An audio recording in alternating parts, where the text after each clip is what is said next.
Sufism open to both men and women का सबसे बड़ा एग्जाम्पल है एक पोइट सेंट का जिनका नाम धुलमन मिस्री था। उन्होंने एक ओल्ड वुमेन से जो उन्होंने सीखा था इस्लाम के बारे में, वो उन्होंने अब्बासिड के कालिफ अल मुत्तवकिल के कोर्ट में एक्सप्लेन किया ट्रू इस्लाम के बारे में। तो ये शो करता है कि it was very Sufism was a very liberal practice. So finally Sufism gain popularity and posed a challenge to orthodox Islam. इतना ज़्यादा इसमें लिबर्टी थी कि और जो ऑर्थोडॉक्स इस्लाम था उसके लिए एक तरह से थ्रेट हुआ। अब एक और क्वेश्चन देखते हैं ग्रीक फिलॉसफी से रिलेटेड, जो इस्लामिक फिलोसोफर्स है। What influence did the Greek philosophy have on Islamic philosophers? तो ग्रीस की जो फिलॉसफी थी उससे इस्लामिक फिलोसफर्स ने क्या क्या सीखा? सबसे बड़ा an alternative vision of God and universe, कि बिल्कुल खाली यूनिफॉर्मिटी ही नहीं एक्सेप्टेबल है, थोड़ा उसमें ऑल्टरनेटिव विजन भी होना चाहिए। सेकंड क्या था? Let 7th century Greek culture of Byzantine and Sasanian Empire was still visible, though it was dying. जो because of the trade and because of the geographical conditions or the relief, जो Greek culture और Byzantine और Sasanian का जो interaction था वो अभी भी दिखता था। इन schools of Alexandria, Syria and Mesopotamia, Greek philosophy, mathematics and medicine were taught. यानी इन एरियाज़ में, इन सब इस्लामिक जो वर्ल्ड था उसमें, जो सीरिया, खास करके सीरिया, अलेक्जेंड्रिया और मेसोपोटामिया दैट इज़ इराक, इन सब जगह पे ग्रीक फिलोसफी, मैथमेटिक्स और मेडिसिन पढ़ाई जाती थी। और सबसे जो रिमार्केबल फीचर था इस टाइम का वो था translation, which became very well organised activity. तो यहाँ पे आप एक बहुत बड़ा एग्जाम्पल देखेंगे कि कितने बुक्स का अरबिक में ट्रांसलेशन हुआ, यूरोपियन बुक्स का, और इंडियन जो टेक्स्ट थे उनको कैसे यूरोपियंस ने पढ़ा through Arabic translation. The work of Aristotle and Ptolemy जो फादर ऑफ जोग्राफी जिसको कहते हैं, और एरिस्टोटल जो अलेक्जेंडर का जो टीचर था, the work of Aristotle and Ptolemy were brought to attention to Arabic scholars. Arabic scholars ने उसको पढ़ा, उसको ट्रांसलेट किया। Indian works on astronomy, mathematics and medicine were also translated into Arabic. These works reached Europe. All these had a great influence on Islamic intellectual life. इतना ज़्यादा translation हो रहा था, इतना ज़्यादा पढ़ रहे थे सब, कि इस्लामिक इंटेलेक्चुअल लाइफ पे भी उसका काफ़ी अच्छा असर हुआ। And Islamic scholar used Greek logic to defend Islamic belief. ये एक तरह से to take help of another culture to justify your own, इस तरह का सिस्टम भी था जो इस्लामिक स्कॉलर्स या वो यूज़ कर रहे थे। अब आते हैं हम कल्चर और लर्निंग के पार्ट में लैंग्वेज पे। Language and creativity in Islamic society. क्या लैंग्वेज यूज़ हो रहा था, कैसे उसको क्रिएटिविटी में यूज़ किया जा रहा था? क्वेश्चन है यहाँ पे, describe the growth of language in medieval Islamic society. इसमें most appreciated quality of a person in medieval Islamic society was fine language and creative imagination and communication to the level of literary and cultural refinement, जिसको अदब कहा जाता था। Language को काफ़ी fine बनाना, उसको और ज़्यादा डेवलप करना, और उसकी इमेजिनेशन को, जैसे पोइटिक इमेजिनेशन उसका हुआ या प्रोज इमेजिनेशन, उसको और क्रिएटिव बनाना। फिर जो कम्युनिकेशन का लेवल है उसमें और कल्चरल रिफाइनमेंट है, जिसको अदब कहा गया। पोइट्री को नज़्म कहा गया, प्रोज को नस्र कहा गया।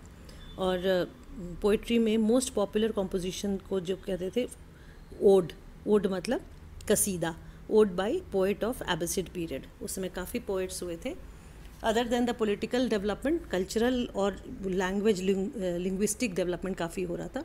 उसके बाद Persian poets challenge cultural hegemony of Arabic poetry, क्योंकि लेटर पीरियड में, जैसे एब्बासिड्स के टाइम में पर्शियन काफ़ी पॉपुलर हो गई थी, तो अरेबिक पोइट्री को चैलेंज कर रहे थे वो, और अपना बहुत सारा कुछ क्रिएट कर रहे थे।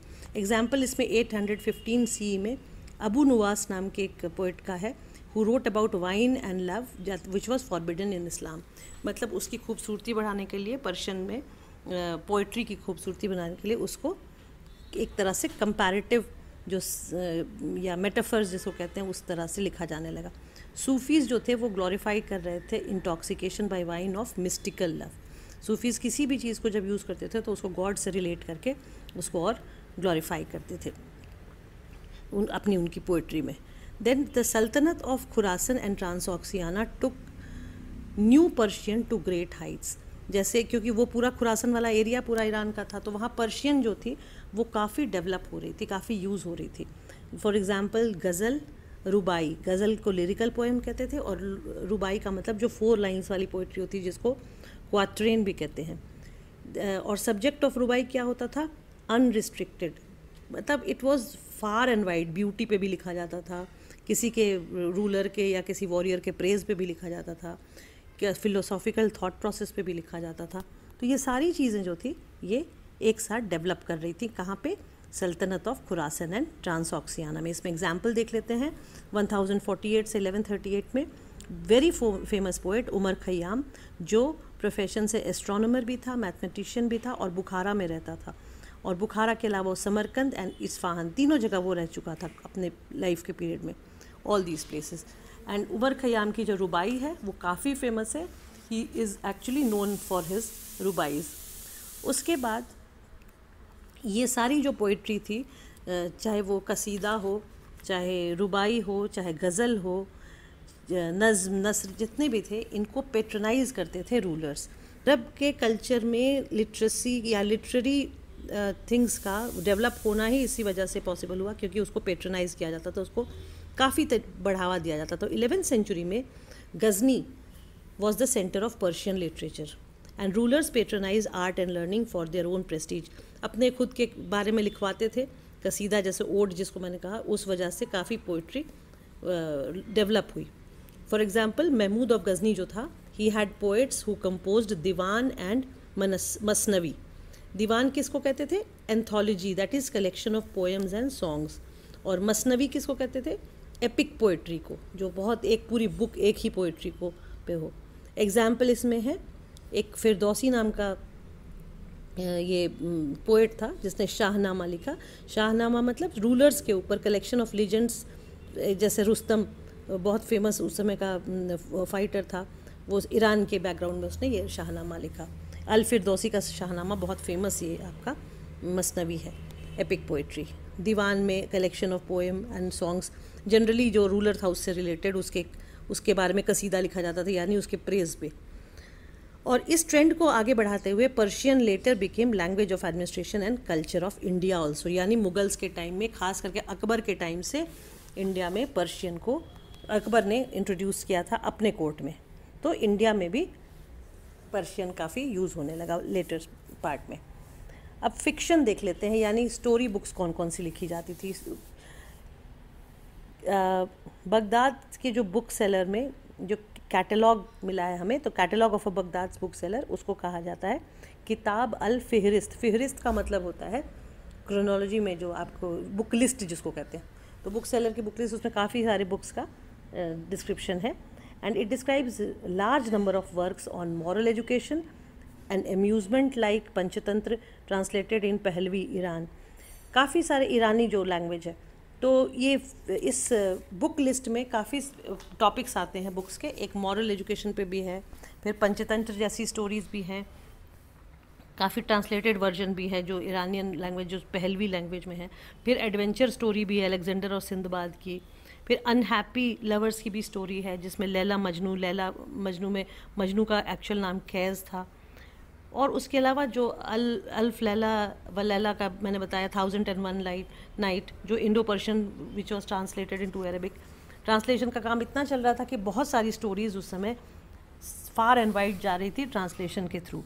दी story depict different types of human beings और उनके कैरेक्टर्स, जैसे generous human being, crafty, stupid, brave, kind, compassionate. अलग अलग तरीके का जो ह्यूमन नेचर होता है उसको इन स्टोरीज़ के थ्रू हम काफ़ी जान पाते थे उस पीरियड में.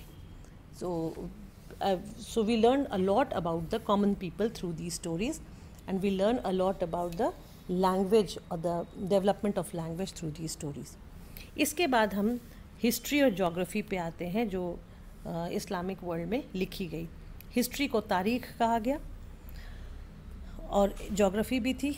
हिस्ट्री में 9th सेंचुरी की हिस्ट्री जो थी उसके बारे में एक क्वेश्चन है यहाँ पे, why was history writing a well established tradition in Muslim societies.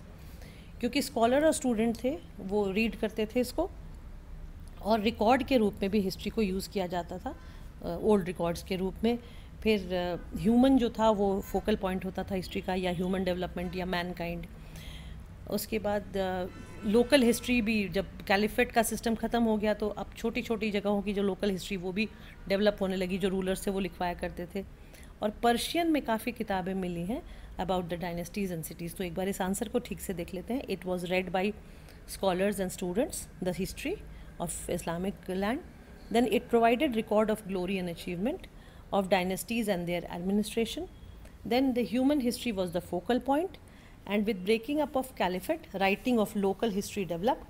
Then book was written in Persian of dynasties and cities. तो ये पूरा एक्सप्लेनेशन हो गया हिस्ट्री के बारे में 9th सेंचुरी में इस्लामिक लैंड में। फिर हम जोग्राफ़ी पे आते हैं। How did geography constitute special branch of अदब।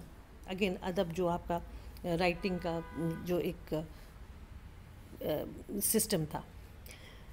ट्रैवल की जो बुक्स है, ट्रैवल का मतलब रिहला, रिहला वर्ड यूज़ हुआ है यहाँ पे। Geography and travel books which are called रिहला, they combined Greek, Iranian, Indian books about observation of merchants and travellers. जो लोग एक जगह से दूसरी जगह ट्रेड करने जाते थे या एक्सप्लोर करने जाते थे या ट्रैवलर्स के रूप में नई नई जगह देखने जाते थे, उन लोगों ने काफ़ी मटेरियल छोड़ा है उस समय का, ग्रीक में भी, ईरानियन में भी और इंडियन में भी।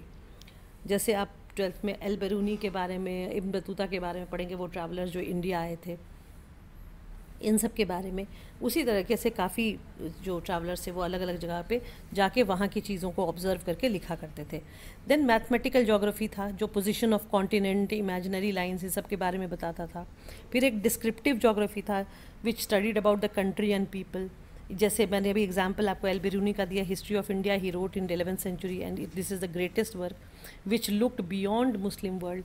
मुस्लिम वर्ल्ड के बाहर भी कोई दुनिया है, इसके बारे में अल बेरूनी ने सबके वो इंट्रोड्यूस किया था इस्लामिक वर्ल्ड को।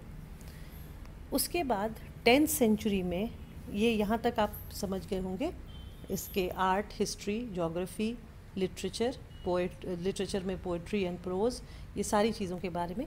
अब हम देखते हैं कि 11th सेंचुरी आते आते तक इस्लामिक वर्ल्ड को, 10th सेंचुरी 11th सेंचुरी आते आते तक इस्लामिक वर्ल्ड को कैसे रिकॉग्नाइज़ किया जाने लगा, कैसे पता चलता था किसी नॉन मुस्लिम को कि ये इस्लामिक वर्ल्ड है। तो यहाँ क्वेश्चन है, यानी मैनिफेस्टेशन ऑफ इस्लामिक वर्ल्ड या रिकॉग्निशन ऑफ इस्लामिक वर्ल्ड। तो यहाँ क्वेश्चन है, how does 10th century history shows different manifestation of Islam, जैसे ईजिली रिकग्नाइजेबल बाई ट्रैवलर हो सके, यानी ट्रैवलर जो है वो ईजिली रिकग्नाइज कर सके। सबसे पहला through religious building, external symbol था, यानी मॉस्क, टूम्ब काफ़ी बने थे। मॉस्क में आर्चेस और डोम्स होते थे। इनसाइड हॉल को मिहराब कहा जाता था, और वो जो मिहराब था, नीश जिसको कहते हैं, दैट वाज फेसिंग मक्का, मक्का की यानी किबला। और मिनबार था जिसको पुलपिट कहते थे। फिर चारों तरफ मिनरेट्स होते थे जहाँ पे से अजान लगते थे। देन ओपन कोर्टयार्ड होता था विद फाउंटेन एंड पॉन्ड, जो कि स्पेन से सेंट्रल एशिया पे जितने भी मॉस्क थे, ये यूनिफॉर्म सारी चीज़ें, वर्ल्ड में जितने भी मॉस्क है, ये बेसिक चीज़ें सारे मॉस्क में होती थी। आर्चेस होती हैं अभी भी, आर्चेस, डोम्स, नीश यानी मिहराब, मिनबार, ये सारी चीज़ें, मिनरेट्स, ये सब कुछ एसेंशियल फीचर है मॉस्क का। उसके बाद it shows spiritual and practical needs of Muslims. ये जो मैनिफेस्टेशन, इससे पता चलता है मुस्लिम्स का स्पिरिचुअल प्रैक्टिस और जो उनके practical needs, where to go, where to sit, where to pray, ये सारी चीज़ें। इसमें 5 डेली प्रेयर्स का सिस्टम था which mark the exact time. इससे पता चलता था पूरे जहाँ जहाँ पे होता था प्रेयर टाइम, अजान होती थी, उससे पता चल जाता था कि अब, और अभी भी same cheese is being followed कि कितने बजे कब प्रेयर है। फिर इसके अलावा जो बिल्डिंग्स बनी थी वो थी कारवां सराय, पैलेसेस, हॉस्पिटल्स। यानी रिलीजियस बिल्डिंग के अलावा जो बाकी बिल्डिंग्स थी उसमें कारवां सराय, जो ट्रैवलर्स आते थे या जो मर्चेंट्स, ट्रेडर्स आते थे, वो जहाँ रुकते थे अपने एनिमल्स के साथ यानी कैमल्स के साथ, उसको कारवां में आते थे, प्रोसेशन में आते थे, इसलिए उसको कारवां सराय कहा जाता था। सराय मतलब जैसे इन होता है या गेस्ट हाउस या प्लेसेस टू टेक रेस्ट। उसके बाद जो रूलर्स के पैलेसेस थे, फिर हॉस्पिटल्स थे जहाँ पे लोगों का इलाज होता था। ये सारी जो बिल्डिंग्स है ये भी उसी स्टाइल में, इस्लामिक स्टाइल में बनी हुई है। इससे पता चलता है कि ये सारा इस्लामिक वर्ल्ड का पार्ट है। एग्जाम्पल आपका है डेजर्ट पैलेस ऑफ उमैयद, जैसे कि पैलेस्टाइन एंड जॉर्डन में, modelled on Roman and Sasanian architecture with sculpture, mosaic and painting. एक दूसरे का कल्चर का इन्फ्लुएंस था, इसलिए ये एग्जाम्पल्स हैं जैसे डेजर्ट पैलेस के। फिर एक क्वेश्चन आता है आपका, what art form were promoted Islamic world after the rejection of painting living beings. Prophet Muhammad के सिस्टम में जो बाद में आइडल वर्शिप के बाद जो सिस्टम हुआ था प्रेयर का, जो ओनली गॉड अल्लाह के जो प्रेयर का जो सिस्टम शुरू किया था, उसके बाद से इस्लाम में ह्यूमन फिगर बनाने का जो सिस्टम था वो रिजेक्ट कर दिया गया बिल्कुल। तो फिर ये लोग अपने आर्ट को कैसे डेवलप करते थे? दो तरीके था इनका, एक था कैलीग्राफी और दूसरा अरेबिस्क। कैलीग्राफी का मतलब था आर्ट ऑफ ब्यूटीफुल राइटिंग, जितना हो सके खूबसूरती से लिखाई हो, एकदम पैटर्न बना के इतना अच्छे से। और अरेबिस्क का मतलब था ज्योमेट्रिकल एंड वेजिटेबल डिज़ाइंस, एकदम जो फूल पत्तियों वाला डिज़ाइन या जो स्टार का या ट्रायंगल का या रेक्टेंगल को हेल्प लेके उससे कुछ डिज़ाइनिंग करना। तो ये दो तरीके का जो आर्ट था, इसको काफ़ी डेवलप किया। जितने भी इस्लामिक बिल्डिंग्स हैं उसमें आप देख सकते हैं। Calligraphy which was best used in 8th and 9th century manuscript. As I said, calligraphy का जो बेस्ट यूज़ था वो 8th और 9th सेंचुरी में कुरान के मैन्युस्क्रिप्ट में यूज़ हुआ था। उसके अलावा एक और बहुत फेमस चीज़ उस समय शुरू हुई थी, मिनिएचर पेंटिंग्स, बिल्कुल छोटी पेंटिंग जिसको काफ़ी उसका इल्यूमिनेशन होता था, उसमें काफ़ी कलरफुल बनाया जाता था और एकदम स्पार्कलिंग कलर्स डाले जाते थे, जिससे बुक्स की जो ब्यूटी थी या खूबसूरती थी वो और एनहांस होती थी। सो calligraphy, miniature painting, illumination to enhance beauty of book, और plant and floral design used in building and books illustration. सो जैसे वो अरेबिस्क का जो मैंने आपको बताया कि प्लांट का जो डिज़ाइन था या फ्लोरल डिज़ाइन था या ज्योमेट्रिक शेप्स थे, इन सबको काफ़ी यूज़ किया जाने लगा इसमें ब्यूटी को एनहांस करने के लिए, जब इस्लाम में ह्यूमन फिगर्स को बनाना बंद कर दिया गया या मना कर दिया गया या उसको रिजेक्ट कर दिया गया। अब last part of the chapter पे हम आते हैं, 3 circles in central Islamic land. Question इसका होगा, give a brief account of 3 circles that appeared in central Islamic land. To repeat again, हमने अपनी जो चैप्टर था प्रॉफिट मोहम्मद के फाउंडिंग ऑफ इस्लाम से शुरू किया था। उसके बाद हम जिस समय रिलीजन और पॉलिटिक्स बिल्कुल एक था, जो रिलीजियस हेड थे वही पॉलिटिकल हेड थे, उन्होंने पूरे समाज को बनाया था। उसके बाद हमने 4 कैलिफ्स के बारे में पढ़ा जो उस ट्रेडिशन को आगे बढ़ा रहे थे।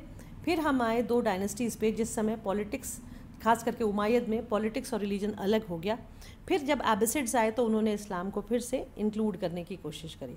तो ये जो पैटर्न था पूरे सोसाइटी का, कभी रिलीजन पॉलिटिक्स के साथ मिक्स होके रहा, कभी रिलीजन और पॉलिटिक्स 2 सेपरेट एंटिटीज़ हो गए। इसी के बारे में एक क्वेश्चन है, give a brief account of 3 circles that appeared in central Islamic land, पूरे इस्लामिक लैंड में, यानी 600 CE से लेके या 632 CE से लेके या 650 CE से लेके 1200 तक, जो 2 पार्ट में हमने इस्लाम को, पूरे इस्लाम के बारे में पूछ रहा है। तो the 3 important aspect of human civilization was religion, community and politics. इनको 3 सर्कल का नाम दिया गया है। क्या क्या है? रिलीजन है, कम्युनिटी है और पॉलिटिक्स है। 7th सेंचुरी में, यानी जब इस्लाम का एडवेंट हुआ था, उस समय the 3 circles merge and appear as one. क्यों? क्योंकि रिलीजन शुरू करने वाले प्रॉफिट मोहम्मद, कम्युनिटी यानी उम्मा बनाने वाले प्रॉफिट मोहम्मद, और पॉलिटिकल पावर देने वाले लोगों को या खुद उसको यूज़ करने वाले प्रॉफिट मोहम्मद। तो इन तीनों को हम एक साथ देखते हैं। उसके बाद जब 8th और उसके आगे आने वाले कैलिफ्स के साथ, फिर 8th to 13th सेंचुरी में दीज सर्कल्स सेपरेट, यानी influence of Islam on state was minimal, जो मैंने अभी आपको बताया एबिसिड्स के उमैयद्स के टाइम में।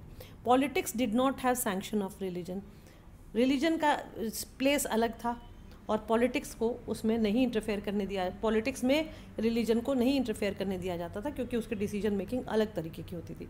Then the Muslim community followed शरिया in ritual and personal matters only. शरिया, as I told you before, was not used in political matters, was not use in war और any other state matters. So separation of circle क्या indicate करता था? Progressive secularism और spread by Sufi and philosophers from an autonomous civil society and spirituality instead of ritual.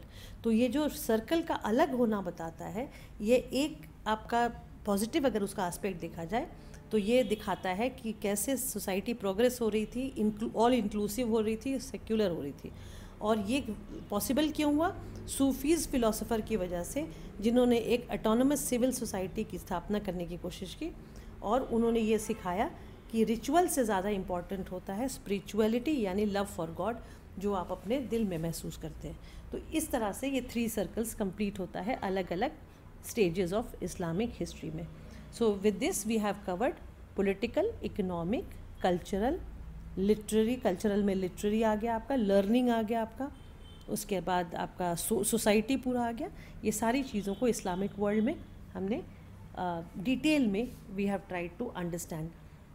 Thank you very much. With this we come to the end of the chapter. Thank you. Dear students, अगर मेरा video पसंद आया हो तो इसे अपने friends के साथ शेयर करें, लाइक करें और चैनल सब्सक्राइब करें। Thank you.